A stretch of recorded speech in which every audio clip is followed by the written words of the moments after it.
everybody, welcome to my vlog. I'm coming to you live from Bailey Hall, specifically the East Wing 3rd floor lounge.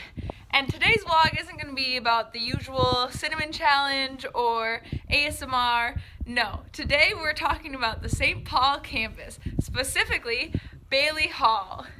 The location of Bailey Hall is the reason why students either love or hate this dorm. Today I'm going to be talking to you about Bailey Hall and 3 of its unique assets.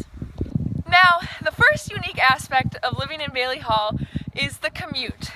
Now, if you're a CFAN student or a CBS student and you have class on the St. Paul campus, the commute isn't so bad. Walking around St. Paul campus, it's pretty small. You can get around from place to place pretty quickly. However, if you're not a CFAN student or a CBS student and you happen to have class on East Bank or West Bank, the bus here is going to be your new best friend. I myself am a CFAN student and find myself frequently taking the bus. Now, it's recommended that you plan ahead at least 45 minutes to get to your class from St. Paul to East Bank or West Bank. That can be a pretty lengthy commute. I'm personally not a huge fan of that, but some people don't mind the early morning or late night bus rides. Another unique amenity of Bailey Hall is all the quiet space there is. Many people choose to live in Bailey Hall because it is a much quieter area of the University of Minnesota Twin Cities.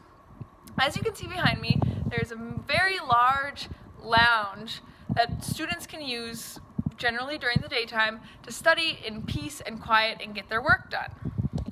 There are lots of these nice, quiet study spaces all around Bailey for students to come and do their work. And they're actually quite nice. There's lots of huge whiteboards for people to write their notes on and just do their work in peace and quiet, which isn't always an option for students who choose to live on the Minneapolis campus, where there's more students who tend to be rowdier, party, go out on the weeknights.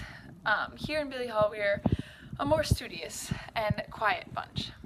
The last unique feature of Bailey Hall is its very pretty campus. So here I am standing with the bull statues found towards the edge of campus across the street from Hacker Hall, which is a very beautiful, unique art piece found on the St. Paul campus.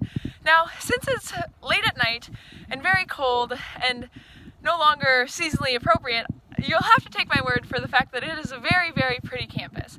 I might also add that it is midnight here on the St. Paul campus and I'm walking around late at night. Another unique feature is just how safe it is to be here alone at night. In Minneapolis, you don't know the dangers you might find. St. Paul, completely safe to walk around campus late at night. There's lots of lighting, lots of beautiful art to take a night walk and look around at. Hopefully with a winter coat on when it's not winter, but I am currently standing across the street from Bailey Hall on the lawn that students often go to study and do their homework, obviously when it's much warmer. Behind me you can see some of the leaves left over from fall, and this is just a good example of, in the daytime, where it's much prettier on the St. Paul campus. There's lots of beautiful trees, the sun is setting behind me, you can kind of see, and it's just overall a very pretty place to live and get your work done and be close to nature. Now that I've taken you on a brief tour of Bailey Hall and given you some information on some of its key and most unique aspects, I'll let you decide on if Bailey Hall is the right place for you to live.